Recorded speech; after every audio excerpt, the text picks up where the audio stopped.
കരയുന്നവളുടെ കരച്ചിൽ കണ്ട യേശു ഒറ്റ വാക്ക് പറയാണ്, ബാല്യക്കാരാ എഴുന്നേൽക്കുക. നയീൻ പട്ടണത്തിൽ ഒത്തിരി പേര് മരിച്ചിട്ടുണ്ട്.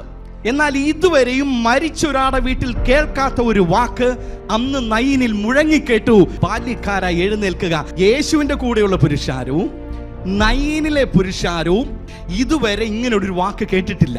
അങ്ങനെയെങ്കിൽ ആർക്കു വേണ്ടിയും ഇതുവരെ മുഴങ്ങി കേട്ടിട്ടില്ലാത്ത ചില ശബ്ദങ്ങൾ യേശു കർത്താവ് ഇന്ന് നിങ്ങൾക്ക് വേണ്ടി മുഴക്കാനായിട്ട് പോവുകയാണ്. വിശ്വസിക്കാൻ എത്ര പേർക്ക് കഴിയും?